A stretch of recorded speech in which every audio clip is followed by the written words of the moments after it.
Island. We the best season as we turn. Cause I'm out here grinding. I do this for the streets, the runners. Cause I'm out here grinding. I don't care what nobody say. I'ma be me. Stay hood, stay raised in the streets. Niggas talk about greatness whenever they speak about me. Cause I'm out here grinding. I ain't splitting nothing with nobody, homie. I gotta get me. Cause I'm out here grinding. I ain't slipping 8 days. I can go for 8 weeks. Ain't nothing to me. Cause I am the street. Brad Boy Podcast, episode 4. Welcome back to the Brad Boy Podcast. This is your host Kyle Carrigee, aka Kylie Watson. They can't take what we were. They can never take what we were, man. Nutso touching that backboard on the top of that building, man, before he committed suicide, I guess, or whatever he did, jumped off that building. If people don't know, Kyle referring to himself as Kyle Watson from Above the Rim. Above the Rim. You know, one of the great basketball movies of our time.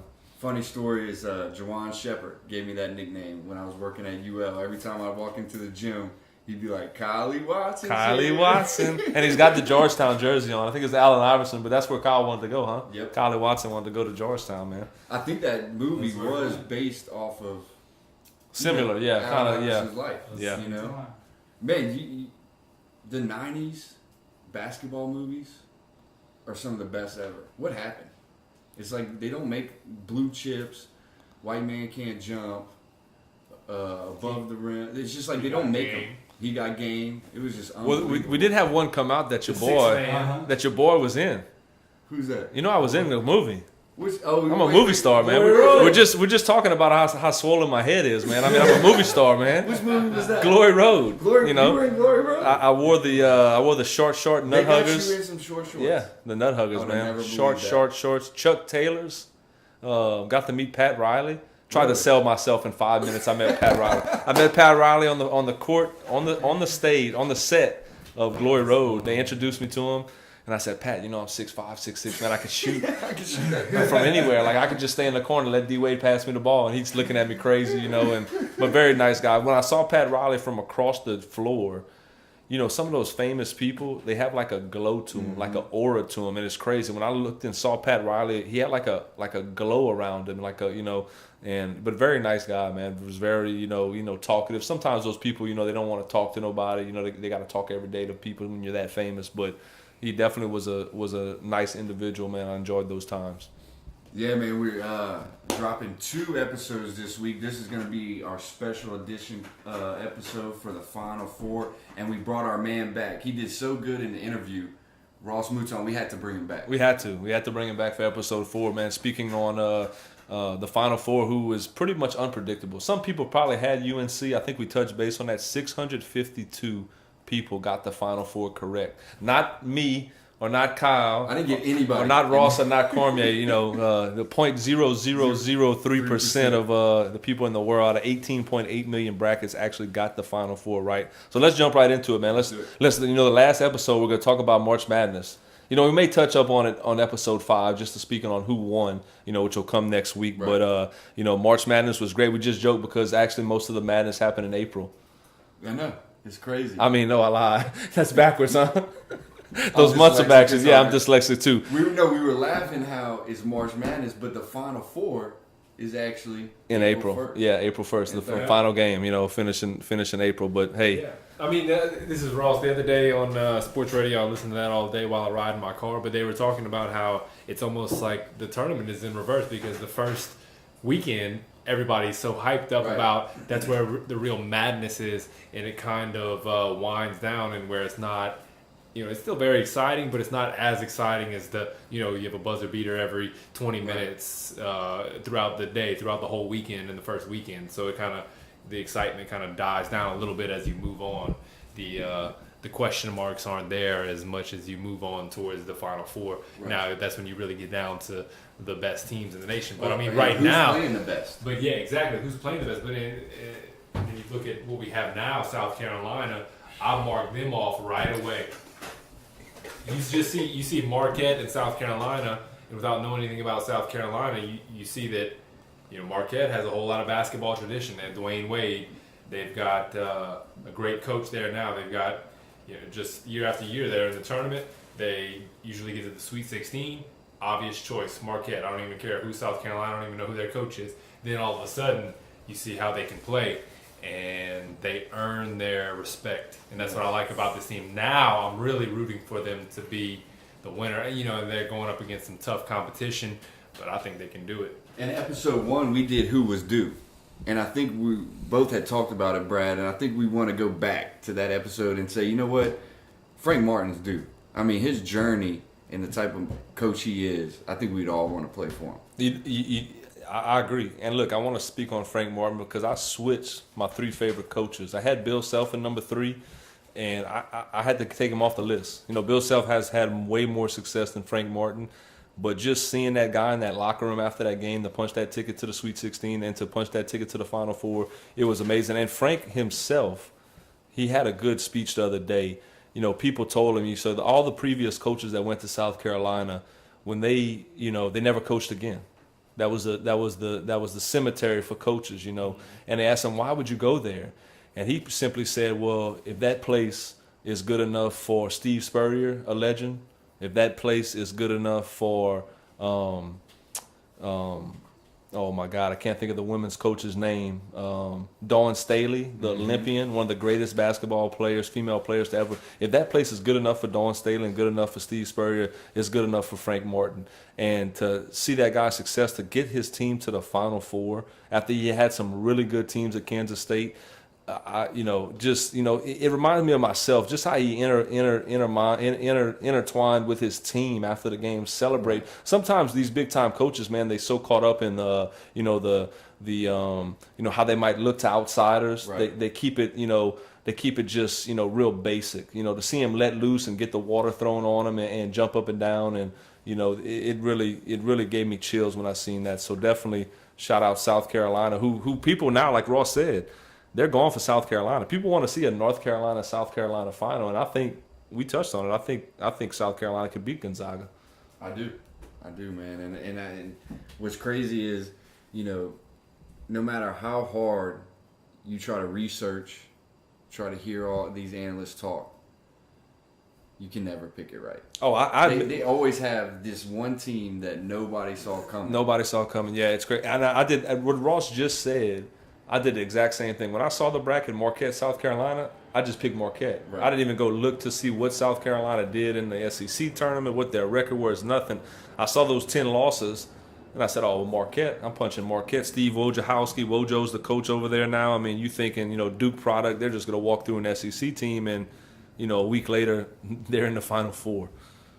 And I saw this quote, I think, yesterday or today, man, and that would won me over with Frank Martin. It was talking about how the generation with kids and they're not this and they're not that. Oh, and yeah. I don't remember the exact quote, but what he was saying is the kids are just learning from the adults. From the adults, yeah. And it was the first time he put it that way, and it really made sense, man. Give me your feelings on that. Well, I'll speak before we give it over to Ross. Is that we said it several times this year when we were coaching our high school team. And kids aren't the same; they ain't the toughest, And maybe we weren't coaching them the toughest. Maybe we weren't teaching them to be the toughest. And I agree with Frank Martin that kids are gonna be kids. We spoke on this earlier this week when my little girl spent the weekend at your house. Yeah. And obviously my little girl is a white girl. Right. And Kyle takes care of a little kid from time to time, his godchild, Schaefer, who's a little black boy. And those two kids ain't see no color. We had the bowling alley cutting up together. She slept at y'all house all weekend playing two on two. No race, no color was even mentioned, talked about. So kids don't know until they're taught, or kids don't see the other side until they, experience some kind of, racial or some kind of a slur or something like that they might pick up along the way before they even know what racism is, So I agree with him. Kids Me too. don't know until they're taught. And maybe us generation that we're, adults going from generation to generation as we get older, maybe we need to look back at ourselves and try to help the kids coming up and, just maybe make them tougher. Or maybe change some of the ways, So I agree. I definitely agree with Mr. Martin. Ross, what you think on that subject? Yeah, he said that that we make their lives easier instead of preparing them for what life is truly about. We're the ones that have changed So I mean, you know, with technology, they have the world at their fingertips. I think all that plays into, you know, how tough kids have had it. You know, we've had it easier than our parents had it, and so on and so on. I mean, and that's what life is about. We want to make things easier for our kids. We want to make a whole lot of money so that their life is easy, so that they don't have to want for anything. But at the same time, I think that can kind of hurt kids. They have the world at their fingertips with these iPhones and whatnot. But we really need to hold the kids accountable, be tough on them. And I think Frank Martin is showing us that is what he's doing with South Carolina is kind of how we need to be as a whole in America. You know, hold kids accountable, hold hard work at a premium, and show that is the way that America was made. And there's no easy way out. If you are lazy, if you don't work for what you earn, then you will eventually fall like a house of cards. So I like Frank Martin, and that's why I've gotten behind him. Like I said at the beginning, in the first round of 64, I just looked right past South Carolina. I actually didn't. I'll be honest. I didn't even know Frank Martin was the coach there. I knew he was. He was at Kansas State. Yeah, I knew that he recruited Michael Beasley. Beasley, and that they were a solid team there in Manhattan, Kansas. But now that I've learned their story, I've seen them play. I've seen them how they play together and their defensive mindset and how strong they are on both sides of the court. I've become a big fan, and I'm rooting for them to be the underdog to pull it off. People are saying that they're not a Cinderella. They come from a Power 5 conference, but that is a Cinderella story where this team, South Carolina, has no program to speak of in the basketball world. Yeah, baseball and football, they're great. They're women's sports I'm not sure about, but in the basketball world, they're overlooked just as I overlooked them.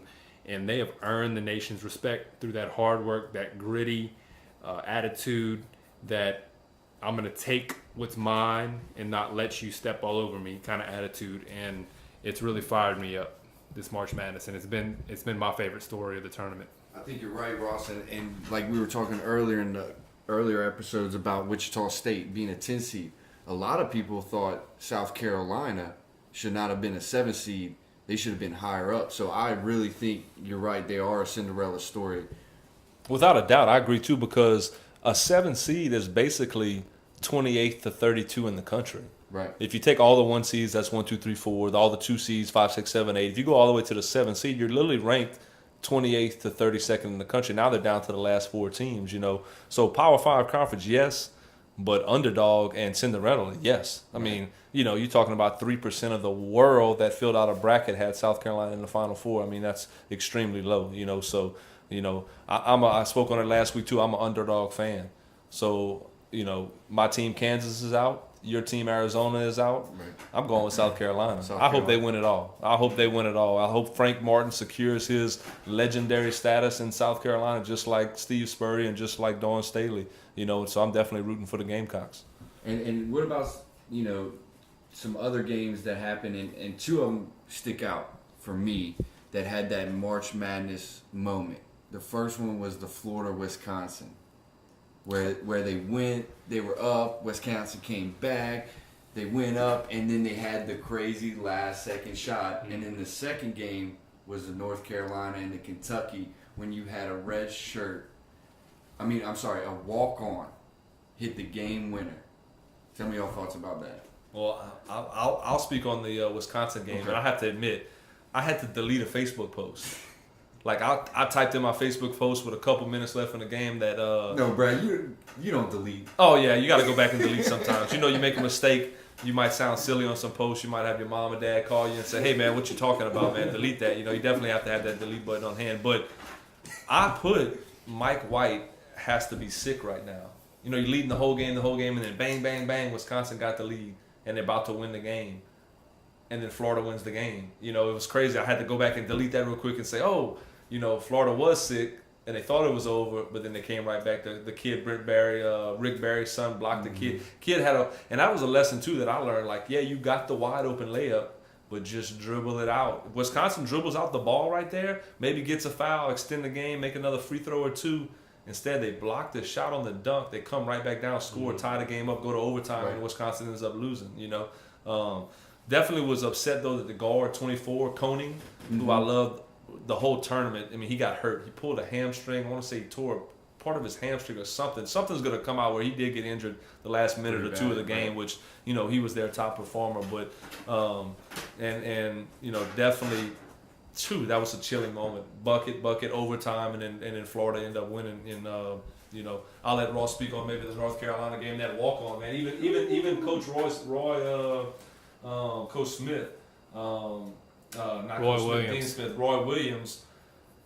He said, "How dumb am I?" Right. I got this kid as a walk-on, man. The kid hit the game winner to go to, and the kid was at 8:00 class the next morning. He was at 8:00 class, which they say, like, oh man, that's dedication, But I know if I hit the game winning shot to go to fourth quarter, I'm going to every class. Get that celebration. Oh yeah, they're gonna clap me up every class. I'm making sure bonus points, everything, whatever I need to get through that. And then, hey coach, hey Mr. Professor, Mr. Luke May right here. You saw that shot, huh? You saw that shot on TV. You saw that shot, But yeah, that UNC UK game. I mean, that's exactly what you want at that juncture of the tournament. Is a shot to tie it, a tough shot that Monk hit. Shot fake shot. How hard is it to make shot fake shot? I think he got fouled. I think so it should have too. been a 4-point. So he had the shot fake shot to hit the first three. Then the next time down, he had the 2-6-9 defenders in his face, and he hit that shot. And then for Roy Williams to not call the timeout after he makes that shot, or Calipari to call the timeout, because I think they each had a timeout to slow it down, stop it, set the defense. But Roy Williams said, "I'm just gonna go. We're gonna go. Let's go. Take it up the court. We're gonna look for our open shot." And then the poise of that guard, I forget who made the pass to May, but for him to not just Pinson is. You have the ball in your hands and to trust. Yeah, you want to look back to the VCU game. I think that was where they had 3 or 4 shots, and there's one guy just dribbling around. Oh, West Virginia. West Virginia. Sorry, West Virginia. That's who it was. Yeah. And he's up there just pounding the ball to death, and that is so frustrating as a basketball fan to see that, and a basketball player to see that, and so I mean you just got to know the temptations there with the ball in your hands, 6 seconds to go. You want to take that shot, but that was a great pass that he made to a wide open Luke May, and for him to, he said just like in practice, every day in practice, you step in and take that shot. That's why we shoot thousands of shots in practice, because it's muscle memory. Knock it down. Whether the people are in the crowd or the people aren't in the crowd, and what time a game it is, or the situation, the pressure. He stepped in there just like any other day of practice and knocked it down, and he had a hell of a game. I think he had 16 points. 17. 6 from 9 from the. Yeah, and he hit field. several of the 2 mid-range from 3, jumpers. 2 from 3 from the 3-pointer. Yeah, and it was like in those key possessions when the guards were getting all the defense drawn to them, he was hitting tough layups, tough shots. So it wasn't just that shot. Yeah, he's a pressure reliever, man. He's releasing that pressure, and he saved them. He saved their season, and that's UNC's the only team that I had in the Final Four correctly. So thank you, Luke May, for at least making me look like I know fourth or something. Hey, and I guarantee you this: Luke May this semester all A's. All A's. He could have been failing a couple Especially classes. UNC. Oh, he's all A's. 4.0 this semester. Mark it down. We're gonna go back. We're gonna Google Luke May's last semester of college, because I think he's a senior, if I'm not mistaken. And I guarantee he made all A's this semester. Mark it down. 4.0. Man, just watching the Thursday through Sunday, can y'all talk about maybe just, it could have been the Thursday game, a Friday game, or the Sunday game. Was there one performance that stood out to y'all by a player? I would have to say for South Carolina, Sindarius Thornwell. I mean, Who not to cut you off, Ross? I love that kid's name. Yeah. That sounds like a professional athlete's name. When my friend of mine, Nicky Fontenot, when he was naming his son, he'd go in the bathroom and he'd go over different names that he wanted to name his son of how it would sound over the loudspeaker. Yeah. So Sindarius Thornwell was a hell of a name. I thought, every time they say your name over the loudspeaker, shout out to Nicky Fontenot and his son, who he'd go in his bathroom and he would say, Aiden Fontenot over and over again. It's stuck. He said, "Man, I'm gonna name my son Aiden because when they announce it, whether it be baseball or football or basketball, whatever he's gonna play, it's gonna sound tight." So, Honestly, I wonder how many guys do that because I did the exact same thing when we named my son Jude. Jude Mouton. So 3. Yeah, I bet you everybody does that. But yeah, Sendarius Thornwell, he had 26.7 rebounds. And to be quite honest, I didn't watch as much basketball as I usually do. You know, we got 2 kids, a job, all that.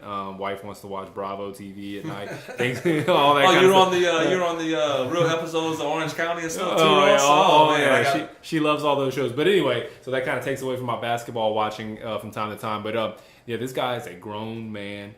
He's a senior. He's a leader. He doesn't give up if he comes into any kind of contact in the lane. He's going through that contact. He's finishing. He's making his free throws. He's an over 80% free throw shooter. He just makes it happen. He is the central core of this team, and I've become a huge fan, like I said, of the whole team, but especially this guy. And I think he's the most outstanding player when they win the national championship. Yeah, definitely. Carme, can you look up something for us? I want to say I saw this stat. I can't remember it offhand, but his 3-point shooting compared to when he was guarding the 3-point. He makes more when he's guarded? No, I'm saying like his defense, like his percentages when he was shooting the 3, and then the percentage of the person he was guarding shooting the 3 was unbelievable. So he's doing it on both ends. He might have held a guy to 20 or 25% shooting from the 3-point line, and he's shooting 40-something percent from the 3-point line. I saw that stat fly up, and I was just like, he's definitely a guy that both sides, kind of like the guy from the Spurs. Yeah. And you know what? Ross said it earlier. He wills himself to the basket. Right. You know, I seen that in that last game. He caught a rebound, fast break. It might have been 4-on-1. He spin move off of 2 guys, got the and one. Well, it went in and out, but he was fouled right at the goal. He just kind of wills his. We call that grown man. You know, grown man strength. You know, he's probably 24 years old, 23, 24 years old. You know, and you know, playing against some of you younger guys in college that are 18, 19. He's definitely amongst the tops. My guy, which we spoke on earlier, was Luke May out of North Carolina. I mean, this guy started off as a walk-on. You know, gets to the game to go to the Final Four. 17 points, 6 of 9 field goals, 2 of 3 from the 3-point line, 3 of 3 from the free throw line.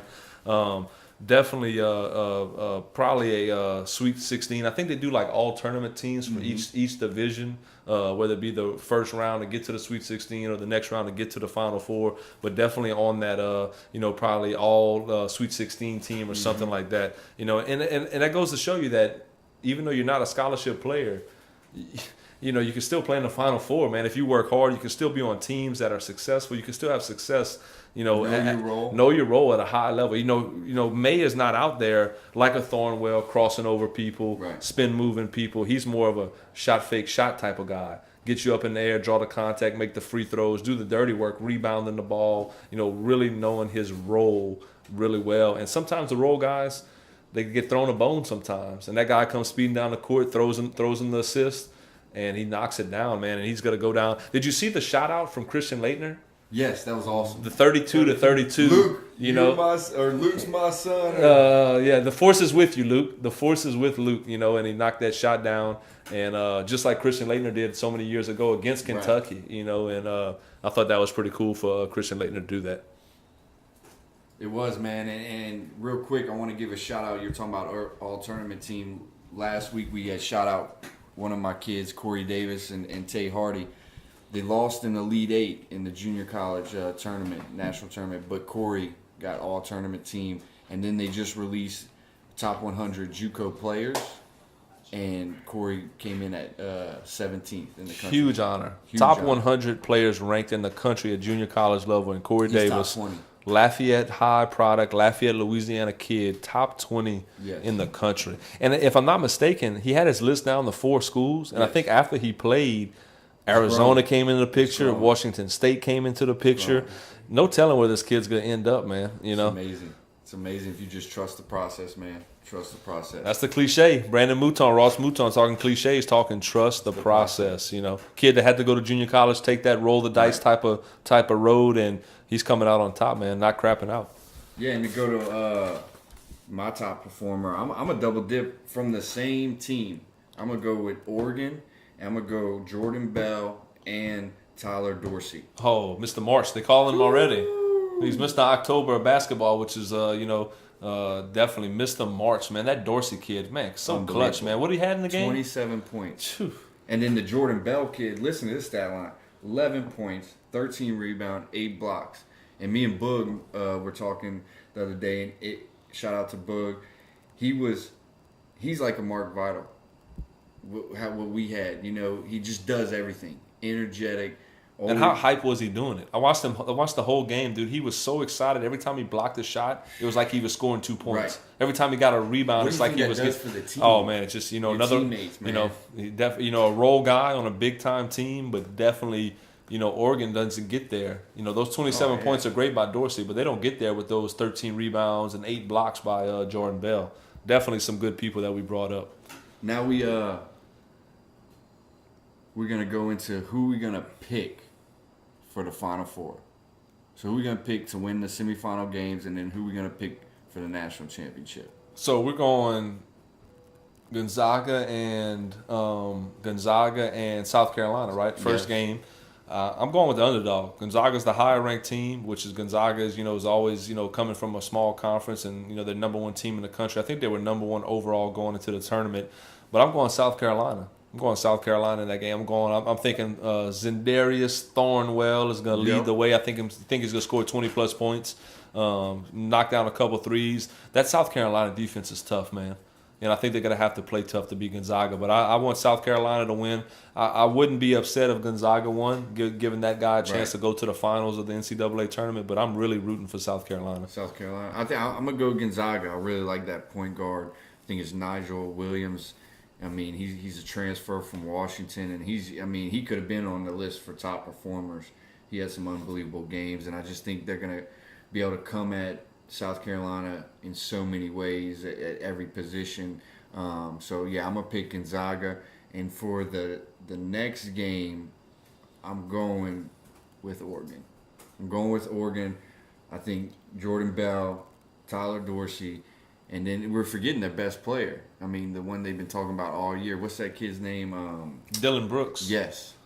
I mean, they got so many weapons. I think, it's kind of going to be like the Kansas game. When they got to that game, everybody was like, nobody's going to beat Kansas now. Yeah.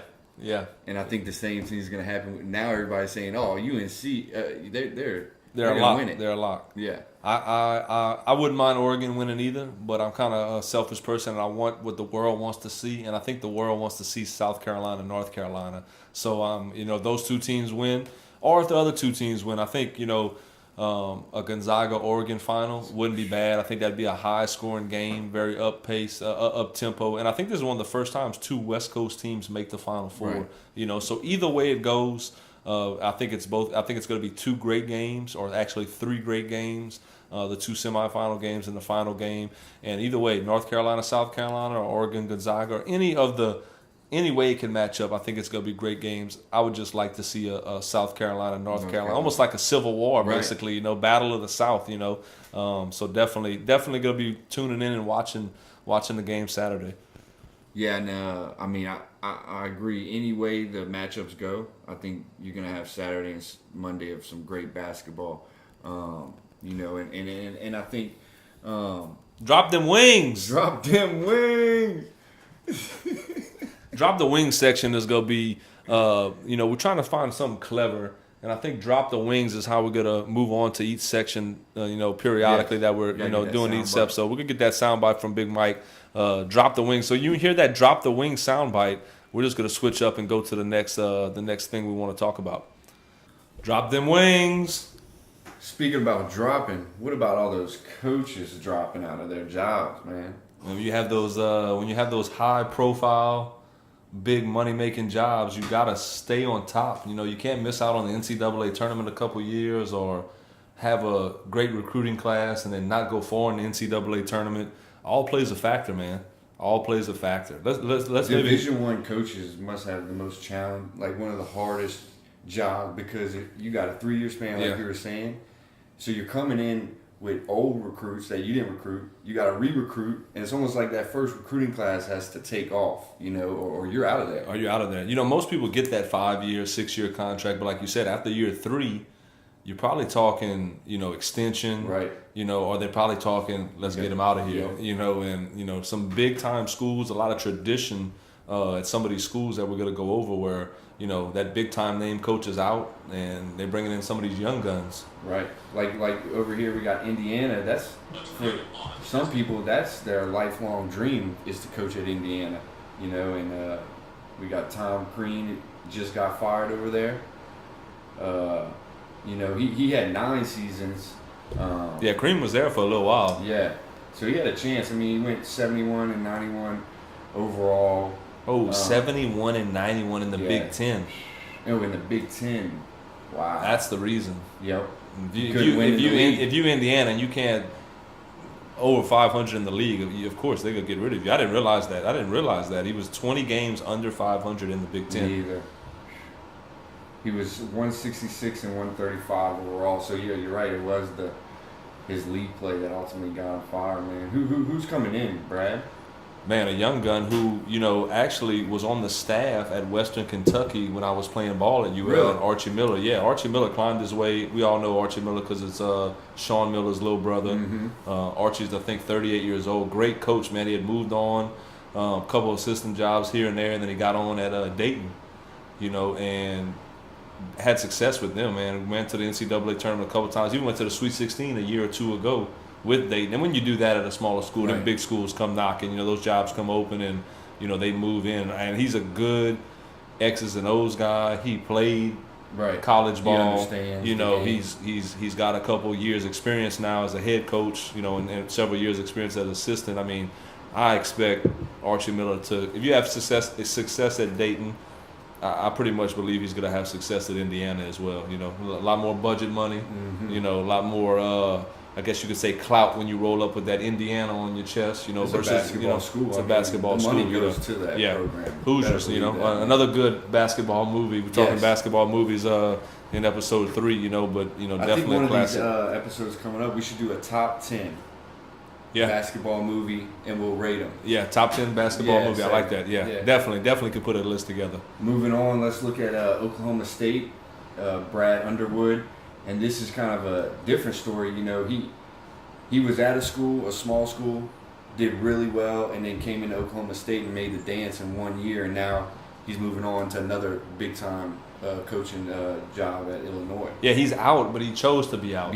Right. He got man, what a ladder he climbed. Now this coach is a little bit older. He's not necessarily a young coach. He goes to takes over at Stephen F. Austin, makes a run in the tournament. I think he won 2 games. Mm-hmm. And then he goes to Oklahoma State, and then they have a pretty good year. Right. Make it to the tournament again, and then Illinois comes knocking. Woo. Illinois is a little more basketball school than Oklahoma State is more a football school. He bounced. And more money comes with that. Oh yeah. $1 million, $2 million. You say you're making $1 million a year, and they add another $1 million to that, or another $1.5 million to that, or $6 million over 6 years more. Hard not to say no. It's hard not to say no. Economy's bad around here in Louisiana, man. They come knocking, asking somebody to leave a job to make a couple $100,000. I mean, they're gonna go. It's good to be a big time basketball coach. I tell you that. Who's coming in over there, Brad? And then we got Mike Boynton Jr. coming in at Oklahoma State. Wasn't sure what to do after unexpectedly lost Underwood. They said Boynton aced the interview. Beating out fellow assistants. So they kept it in house, moved the guy up the ladder. Gave him a shot. Now look at Boynton taking over Oklahoma State. He's 35. Wow. First time head coach. I like those stories. Reason why I like these stories is because we talked about this before, Kyle. I'm on the same kind of mission. Right. Sometimes people will say, well, he doesn't have head coaching experience. He never coached in college. Sometimes they use those sayings on certain people that are trying to get jobs. Right. But if you've been an assistant coach in college and you've been a head coach at any level, you know how to run a program, or you know how to assist a program. You know the ins and outs of the program. You can easily slide into a head coaching job. You got to step your game up a little bit. You are a head coach now. you got to become the boss man, you know, and regulate and manage others. But I think a guy like that that the kids probably know. I think some of those guys are coming back from Oklahoma State next year. I know they lose a couple kids, but they probably have a good nucleus of kids where if they kept that guy, you know, somebody in-house, that most of those kids will want to stay at Oklahoma State. And most of the time, you won't get an in-house hire like that unless the players, they know that players respect that coach, and it'll be an easy transition, you know. Yeah, reading further down on the info about who Oklahoma State's playing, this is interesting, which I didn't know either. He beat out Doug Gottlieb, who was the ESPN commentator, who was also assistant at Oklahoma State right now. Oh, wow. So that's like the big name that they really kind of passed over to give it to Boynton. You know, he must have really, they said he aced him. You know, he aced it on the interview, you know. That's impressive. Man, congrats, man. I didn't even realize that. That's pretty impressive. I like that story. Now looking at in-state team, LSU, they made the big decision to get rid of Johnny Jones. And I think, you know, after last year with Ben Simmons, I think you could kind of see the writing on the wall with Coach Jones. You know what I'm saying? And you know, I think nobody was surprised when they went 2 for 16 in the SEC this year that it was time for him to go. Yeah, this was the icing on the cake that kind of, you know, pushed him over the edge. But I look back at the Ben Simmons deal, you know, yeah, it was great. You got the best player in the world to come to your college. But I looked at it kind of as the gift and the curse, you know. It didn't pan out how they wanted it to. They didn't even make the NCAA tournament. They turned down, I think, the NIT because the kid already said he's going pro, and, you know, he probably wasn't going to play in the postseason games. You know, so kind of, you know, sometimes, and this is no disrespect to Ben Simmons, but sometimes in those situations, a kid can hold a team and hold a coach hostage, you know, where you got to hope Ben, you know, not saying Ben didn't show up every day at practice or Ben didn't show up every day at class and stuff, but you kind of everyday hope was Ben coming to practice today. You know, is he? You know, because you know he's thrown into the mix of he's the leader and he's the man, and ESPN interviews and Sports Illustrated, and you know shoe deals already being talked about.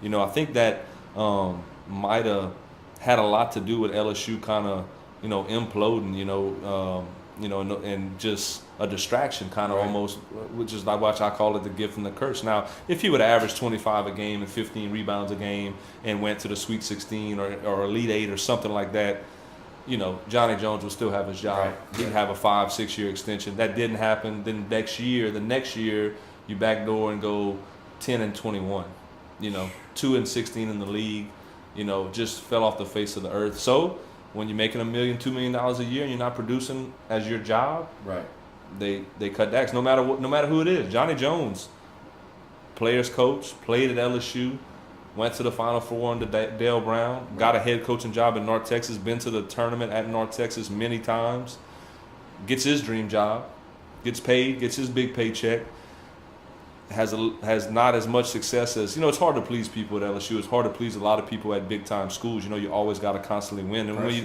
pressure. And when you don't do that, they bring the axe down. I don't know if you saw the Showtime special on him. Did you get a chance to watch that? They had that hour-long special on Ben Simmons. Yeah. No, I didn't actually watch it. I need to check it out. You got to watch it. It was crazy. He had one moment where he was getting interviewed after a game, and he had like a triple-double or something. They won a big-time game in Vanderbilt. And they have him filming running into the locker room, and the players are all sitting on the bench.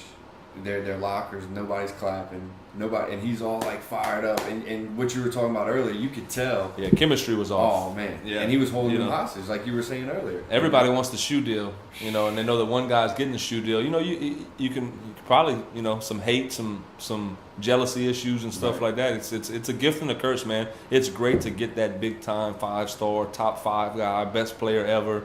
Recruiting wise, the highest ranked person to come to LSU, and it didn't pan out. So if you can't keep him accountable, you lose your players. Yeah, the best guy. Just like we do at our school this year at Opelousas, when the leading scorer would act up, he's getting disciplined. He's sitting out, until we feel like till we need him. Correct. And then we might put him back in the game, here or there. But look who they bringing in, man. When we've been talking about this young, I like to refer to him as young heat. Mm-hmm. Young heat, not just this coach in particular, but any of these young coaches coming up, getting these big time jobs. Those schools are smart. these young guys coming in, real energetic, changing a program, or they've been being brought in to uplift the program, and they bring in Will Wade, 34 years old, from VCU. Will Wade is 34 years old, and this is his third head coaching job. Right. You know, how lucky of a guy like that to get a head coaching job at Tennessee Chattanooga. And he was recruiting players from Louisiana. Yeah. Out of Chattanooga. Out of Chattanooga, trying to get players Yep. down. Then he goes to VCU. He lands a couple players from Louisiana. Yep. You know, and then word on the street was he kind of knew he was getting the job. Really? I think they tied in where they said, you know, Joe Oliva is a Florida guy. Billy Donovan is a Florida guy. Shaka Smart is a Billy Donovan guy. Shaka Smart to Will Wade. Will Wade is a Shaka Smart guy. Right. So it kind of played in the hand that they probably called Billy Donovan, who called Joe Oliva. Right. I'm telling you, this young coach Y'all over need to here, go 33. I need to go after You're him. right. And they You're had right. stories that he visited Baton Rouge. He had people vouching for him. You know, that were, you know, he visited Baton Rouge during the year this year. And people would say, oh, yeah, we saw that guy from VTU. They said he was down here recruiting, but he was interviewing, I think, for the job ahead of time, you know, and look what they did. I mean, Will Wade, 34 years old, 6-year, $2 million a year, you know, set up for life now. Right. Set up for life, coaching basketball. You know, he could do it 6 years at LSU and retire. But I think he's going to have success, man. He's already, you know, what does he do? He sees Arizona comes after your boy. Right. Well, shit, if Corey Davis is Arizona is good enough for Corey Davis, I gotta go check him out. he's got to go check him out. And I'm sure he knew of Corey Davis before this because, you know, he seems like he's on top of his game. But now it's Arizona. And to me, it's Arizona, LSU, Houston. Right. And, you know, LSU went right in there. And we're going to keep – he made it on the press conference. He was stating on the press conference how if we can keep the guys that's supposed to stay home, at home, the talent's here. Now, you got to add a couple pieces from a different state, Texas or, you know, Florida or New York or wherever you bring in those one or two other big-time guys. But if you keep that local talent home, Right. you know, they got a shot, man. And, you know, I'm looking for him to do some impressive things because, you know, he is young Heat, but a lot of Heat's going to be on him. Right. You know, they're going to want him to win at LSU. We give you $2 million a year, you know, and those boosters, who LSU is, which is a good thing, it's a football school. I think that bought Johnny a couple extra years because it was a football school. Right. It's not too much pressure, but it's going to be pressure year 2, year 3. Right. You And know, I think saying that, I think a lot of people were looking for that big hire. yeah. And it's yeah. like, man, this might be even a better situation for LSU because he's young. He needs to make a name for himself. Yeah. And LSU is in basketball realms is not the Duke, the North Carolina, Correct. the Indiana, UCLA like it is in football. Yeah. You know, so this is a great because he's going to come in there and he wants to win and prove. So he's going to buck the system a little bit and say, you know, basketball is important. Yeah. You know, in a football school. Buck the system. You're right, because all we were hearing was Rick Stansbury, Butch Right. Pierre, maybe Randy Livingston would give him a shot. I think it's a great hire. And then Facebook pops up, Will Wade, new head coach at LSU. So it's like, who? Will Wade? Wait, I had to Google it real quick. Right. I heard of Will Wade, but I was Googling, wait, Will Wade? Oh, VCU? Okay. And here we go. Will Wade, welcome to Louisiana. Welcome. And good luck in the Bayou State. Yeah, so we're looking at the next school, man, and I think it kind of ties in with LSU, you know, in their story with Ben Simmons. It's Washington Huskies with Lorenzo Romar, and they had the number 1 recruit coming in the country, and they still fired him. So maybe they saw that LSU situation and realized, you know, I don't know if it's worth keeping a coach that hasn't. I mean, what's his record been lately? Well, I'm reading these stats right here. You know, the guy's been there 15 years, including 2 Sweet 16 runs, but he went 9. They went 9. Washington Huskies went 9-22 this season. With a top 5 draft pick. Top 5 is projecting Markelle Fultz. I got a lot of my friends saying, "Oh, Fultz or whatever his name is, Markelle Fultz is number 1." I guarantee you put Lonzo Ball on Washington Huskies team, they win more than 9 games. More than 9 games, right? You know, I have a hard time feeling, man. I didn't even realize that they only won 9 games. The rest of the team must have been pretty bad. If Fultz is that good, the rest of the team must have not been too good. But Well, last year they had 2. Didn't they have 2 top 15 draft picks? 2 or 10, I think. We'd have to look that up. But, yeah. And they didn't make the tournament. Wow. Back-to-back So back-to-back years. non-tournaments, yeah. And Romar been there 15 years. He probably close to retirement. Yeah. I feel bad for anybody that gets fired, but, you know, he's probably got a hell of a 401k plan. He's probably doing real well. And then they're bringing in Mike Hopkins, former Syracuse assistant, for 22 years. Wow. Dude, has he been paying the price? He's probably been sitting pretty fat though at Syracuse as an assistant. Probably makes $500,000 a year somewhere in that range. But he's probably like, "Come on, Jim, retire already." I'm Yeah, ready for my can slide right in there, Jim. You know, I wonder if he play I wonder if he's gonna play the 2-3 zone at Washington. That's all he knows. You know, that's all he knows. You know, and look, Angelo Hopkins' experience with the USA basketball team. You know, they're saying that likely played a factor for him getting the job, that he had that experience and that connection with USA basketball, which is big time. You know, you're talking about Coach K, obviously Jim Boeheim. You know, it makes it good. It makes it easy for some of these coaches. You know, which is a good thing when you're coaching for a legend, coaching for a Hall of Fame guy, or you know, a well-known, well-respected coach, and they pick up the phone and make that phone call. Right. It's a big, you know. That's pretty big. That's pretty you know, strong when you're trying to get a job somewhere. You know, to have a big time person backing you. Guy vouching for you big time. Well, man, I think it's time to drop them wings. Drop them wings. We went over, you know, over the 4 top coaching changes we felt like, but now it's time for going for the gusto. Back to Tim Boyd. Shout out Tim Boyd going for the gusto moment. Slide the little. You know, we're pretty fancy over here in the Carrigee studios. We got the laptop, you know, we got multi-screen that we're sliding back and forth because we're trying to be professional. We're actually, you know, we're just starting this podcast. We're already in episode 4, you know, but we've been doing our research. We are kind of fly by night in this type of thing, for lack of a better word, but we've been doing some research on other people's podcasts, getting ideas. You know, we're not necessarily trying to copy anybody, but we want to get better at what we're doing. And I think, you know, when you text me sometimes, hey, check this podcast out, and I go and listen to it. Oh yeah, maybe we need to be a little more energetic, or maybe, you know, my brother wanted me to be more energetic when we go over our sponsors, you know. So definitely something that we got to improve on, man. And I think, like we talked about, within the first couple months or the first year, I think we got to improve weekly on this deal, you know. So I'm excited, you know. No pressure about putting out the information. This basketball season is gonna be, you know, as soon as the Final Four ends, it's not gonna stop.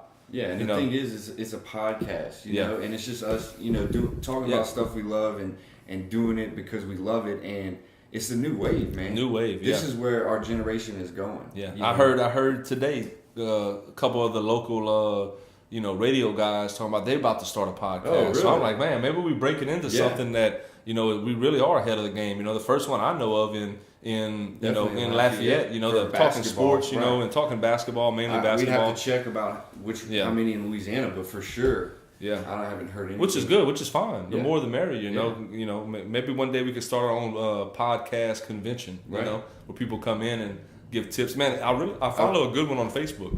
There's a podcast group that all they talk about is different podcasts. And give you a little help, little tips and stuff, and saying, well, how you do this or how you do this, you know, and I find it pretty interesting. And people, you're gonna have to send that to me. Yeah, it's not just sports stuff. It's just all kind of different. You know, they have a murder mystery podcast. You know, one of my cousins today I saw on Facebook. Do you follow such and such podcast? It's a murder mystery type deal. And I said, no, but I follow that Brad Boyd podcast, you know. And she said, oh, what's that? I got to tell you. So I said, look, go to iTunes, go to YouTube, Brad Boyd podcast, and you can find all the episodes there. Man, you know? and if you're listening, if you can go to the iTunes app, and man, if you review it, if you subscribe, you know, it just gives us some feedback, and just gets us out there, you know. And I think we've been kind of talking about eventually doing maybe a live podcast at an event. Yeah, definitely coming up. That would be really cool, man. Yeah, no doubt. And eventually, man, what we're gonna do is we're gonna record these, so where you'll be able to see us on YouTube. You know, on YouTube. Right. It won't be a live cut. You sure it won't be live? Man, it could be. We could do an episode where we go live from Facebook. Yeah. I think people, you know, people would like to listen, but I think people, when they're gonna watch too and listen, you know, it's just like when you post something on Facebook, you know, you get some likes. When you post a picture on Facebook, you get, you know, almost double the likes. You know, so. I'm just ready, man. I'm excited since we came up with this idea to get this rolling, and you know, now we got a couple different segments. We got Drop the Wings. It's gonna be our change the segment, you know, feature. We ain't going for the gusto. You know, and see, that's what you always said. It's a good thing about a podcast because we can talk about whatever the hell we want to talk about. We can get off track. We gotta come back. It's ours. Yeah. Episode 1, we didn't have an outline. No. Episode 2, 3, 4, we got an outline now. We got a laptop. We in the Carrigee studios. I mean, you know, it's, you know, started from something's brewing. Yeah, something's brewing. Follow the cliches. Follow the trust the processes. Right. Started from the bottom. You know, even got the DJ Khaled Yeah. intro song. You know, we grinded, and that's what we are doing. You know, You know what I think would be good too is start fan questions. You Yeah. know, we need to have a segment that anybody can go on our Facebook page. Yeah. And when we upload a episode, man, if y'all listen to it and y'all have questions, man, we'll get some answer any of feedback. them, You know, yeah. Talk back and forth, Right. and I think you know, that'd be cool. Yeah, definitely need to start that. So we're back into going for the gusto. So we're down to the final four. You know, but we could break off and talk about earlier games or games to get to the final four. You're going for the gusto is kind of, you know, it could go into a couple different ways. You know, so we talked about. I'll let you go ahead and go first. What you're going for the gusto moment so far. And this, you know, I was having a little trouble kind of figuring out what happened this week but I guess I gotta go because they didn't have too many buzzer beater moments, you know, where they hit the actual shots, and sometimes you forget with March Madness. Sometimes we don't go a whole tournament without seeing it. So I'm gonna go with the guy from Florida. I can't remember his name. I think he's number 11. With hitting that shot, Chioza. Yep. Chioza. Then he got tripped up. Yeah. And then you know what's funny is though, we've been around a lot of basketball, okay? You didn't seen a lot of basketball, you Yeah. done played a lot of basketball. Now in our careers we didn't coached a lot of basketball. But don't you find it funny that when somebody's racing down the floor and they pull up, they go to shoot the shot, you know, at the buzzer where they're moving real fast, they always shoot the runner. Yeah. And they always let it go like no follow through. You know, like they do the like, you know, like I always wonder like, why did you shoot like that? Right. You know, when they hit them, it's great. Both guys shot floaters at the end of those games from the 3-point Full line, speed. full speed, and hit it. Both of them were tripped up. Right. Tripped up, and you know one thing I didn't talk about last week. We didn't talk about last week, which I thought was I like this type of stuff. Like this is what like about basketball, like clutch moments and like, you know, give you chills. When your boy from Wisconsin hit the shot, he turns and he finds Aaron Rodgers and he hits does him with the double discount double check. Oh, I loved it. For that, I wish Wisconsin would have won the game so much because they would have referred back to that discount double that check. moment. You know, best believe though when they do the one shining moment, that's going to be one of the highlights. You know, he turned, you know, pointed at Aaron Rodgers, knowing that he was there, hit him with the discount double check. You know, swiping of the championship belt. I was like a classic moment. I was like, man, Wisconsin gotta win. Like they gotta win now. And Florida came back and hit one of their own. You know, It's crazy. You know. That dude, he's got to be confident. You know, he was practicing that in Oh, the mirror. Like, yeah. if I hit a game winner, Yeah. I'm hitting that. He did it so smooth. I like that kid, man. He was a senior, on man. point. Yeah, he was, you know, number 3. You know, representing all the number 3s out there. You know, and The emotions, man, Yeah. from like discount, Aaron's in the crowd, we're about to win, and then this dude hits yeah, come once in a back. lifetime shot on you. To After me. you almost hit a once in a lifetime shot. That's His crazy. one shining moment was outshined. Outshined. Chioza. My going for the gusto. You know, I'm gonna refer back to my guy Frank Martin, and I'm gonna just go with South Carolina. You picked them going for the gusto from where we were at that time of Picking that up to win the episode. national championship. I'm picking them to win the national championship. I like it. I want them to beat Gonzaga. And I was talking to a friend of mine earlier today, and he said, he asked me, you know, he knows I'm the basketball guy. He asked me, who you think's gonna win it all? And I said, I'm not sure who I think's gonna win, but who I want to win Right. is South Carolina. He goes, man, them guys play hard. When you get the regular fan that watches just these 4 or 5 games and can realize what a team really does and how they really play, you know you got something special, man. You know, like we Right. talked about Sindarius Thornwell, who's going to lead them. I went back and looked at that guy's stats. 25.5 points a game in the NCAA Wow. tournament so far. You know, and he's not even, they don't even have him listed as a first-round kid. And he's guarding your best guard. And he's guarding the other All team's game. best guard. Sindarius is a grown man, you know, and I hope that they can upset Gonzaga, and you know, whether it be Oregon or UNC, you know, this gonna be a good 3 games. You Yes, know, indeed. high-paced basketball, man, high-paced. I like that one, man. I like that one. Now we're gonna drop them wings. Drop them wings, moving right into the man. Hold up. Man, we gotta get that sound bite. That's gonna be good, man. As soon as we get the sound bite, you know, it's gonna fall right into place, man. You know that you know, and we put piecing it Man. together, man. We got the drop them wings. We know for all you listeners, drop them wings. is gonna be, how we go switch sections, how we gonna try to segue like the professional podcasters and radio hosts do, a good little segue, and we always gonna have the going for the gusto section, and we're always gonna have the man hold up, and I think we need to start a movement. If you go to the Popeyes buffet, walk in there and just say, "Drop them wings." Drop them wings. And look, let me give you a little helpful hint, a little tidbit about Popeyes and about Chick-fil-A. Okay. If you ain't never do this at Popeyes or Chick-fil-A, you're missing out. Everybody loves the red beans and rice from Popeyes, right? Yes. Well, when you order the red beans and rice from Popeyes, you simply ask them to put your rice on the bottom. Okay. And it might sound crazy. Watch how easier it is to mix up that red beans and rice when you get home. Especially like me, I like to eat in the car. If that rice is at the You top, sure you want to give that up for free, man? I'm telling you, rice at the bottom on that red beans and rice at Popeyes. And listen, for Chick-fil-A, everybody loves Chick-fil-A, right? Did you see the meme with Lonzo Ball's dad?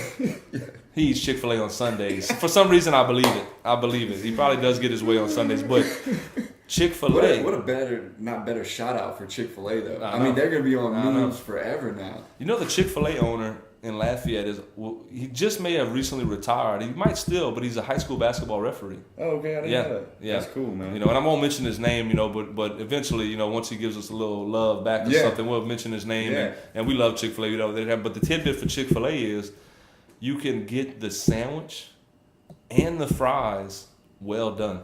Didn't know that. All you have to do is ask them, I want my sandwich well done. And it'll pop up on the screen, well done, fries well done. I like my waffle fries a little more crispy. Right. I like my chicken sandwich a little more crispy. Yeah. They might ask you. Lacey likes that. She love that. They might ask you to pull up a little bit and wait for it because it's going to take about a couple more minutes to get the well doneness on it. But that's my two food tidbits for Popeyes and Chick-fil-A. So you want me to go first, or you go first? Yeah, you go first. You go first. I want to see. I got a couple ideas in my head for man hold up. I got one, and I'm gonna go. But I want to feed off of you. I want to see what you're gonna say. I'm gonna go outside college. Okay. I'm gonna go to the NBA. Okay. And if anybody saw the Bulls and Toronto got in a fight, and it was Robin Lopez and Serge Ibaka. Oh yes. So my man hold up is, how are y'all both 6'10", two 6'10"ers, and y'all missed each other? I mean, didn't even get close. I think it goes back to, man, you remember when we were talking about with Ross earlier, the last episode where him and Dwayne Mitchell squared up, right? And you mad and you want to fight, but you don't really want to punch, right? Even though it's different teammates, separate teams, you not necessarily want to punch him in the face. You still got to show that you're a man. And I swung on him. I swung on Ibaka, but. I don't really think they wanted to connect. I know if they would have connected, probably with the sitting out the games would have probably been 10, 15 game. You never know what the repercussions are going to be, But I think the 90s fans in general were just more like, man, we never see people throw punches anymore. Yeah. At least y'all could have connected, because you always hear those debates. It's like, the 90s was so tough, and now it's all soft and all about offense. So I know all my 90s fans were probably like, "Oh, just connect." Yeah, hey man, this ain't no swimming party. Yeah, stuff got weeks since Charles Oakley left the league, man. He wouldn't even let kids come get autographs, man. Shout out again, Charles Oakley. Charles Oakley, Richmond, Virginia, the king of New York, man. They kicked Charles Oakley out the Garden, man. Whew. We in trouble. But look, I'm gonna go to my man hold up. Okay. And this is a little different too. This is still inside of basketball. Nothing on the court. This is off the court. They bring on Lonzo Ball, the kid, the player, the UCLA player, to the talk show. He's on ESPN, okay? And the first couple of guys, they're like, "Here you go. Ask Lonzo what you want." Right.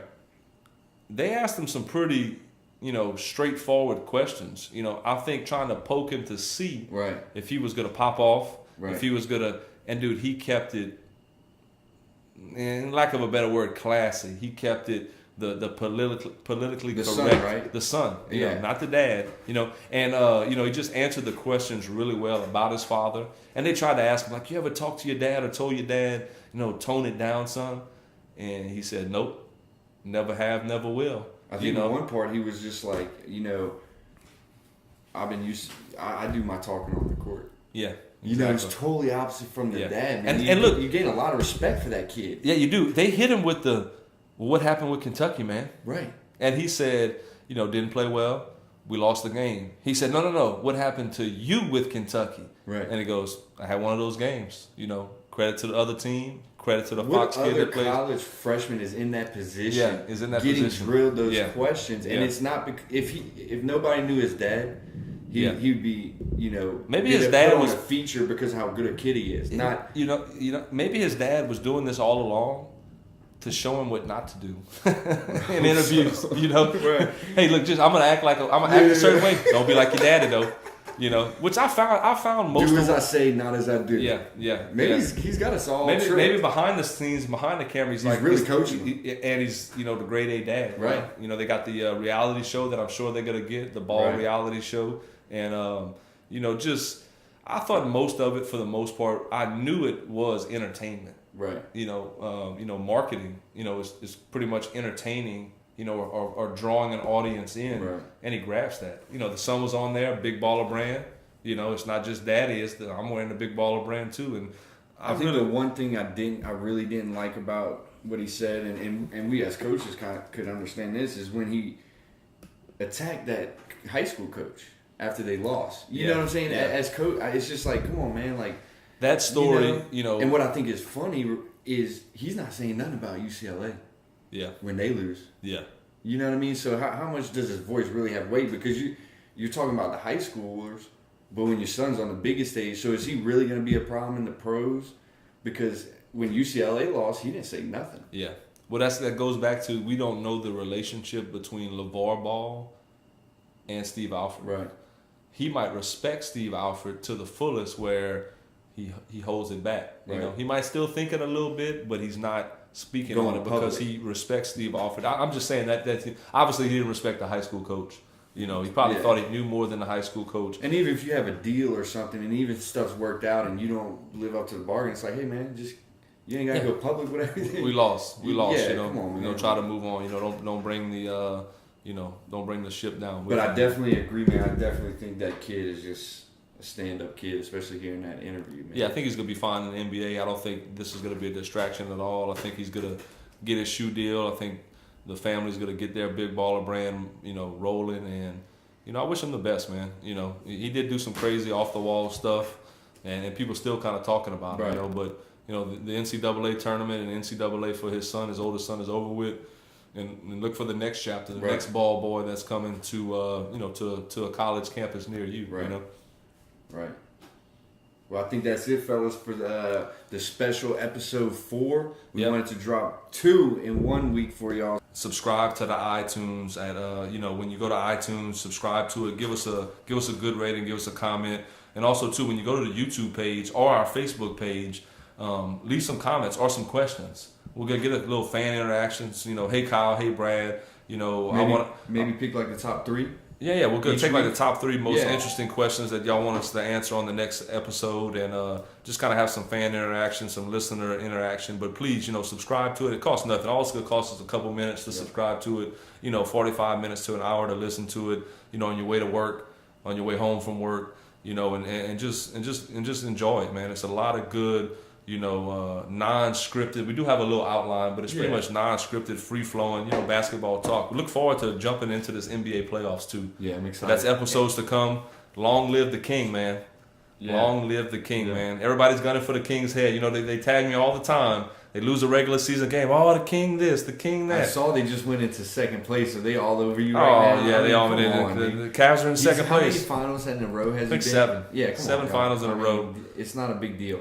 Like, Regular season, 82 dude's games. proved it 7 years in a Yeah. row. At least he's Yeah. going to get to the finals. He's not worried about not having the home court advantage. Right. It's great. You can. What happened to the Warriors last year with the best record in the NBA? Best record, yep. Lost the most games at the end of the year. When it When it counted. counted, When it counted. So thanks again for listening. Tune in next week, next episode.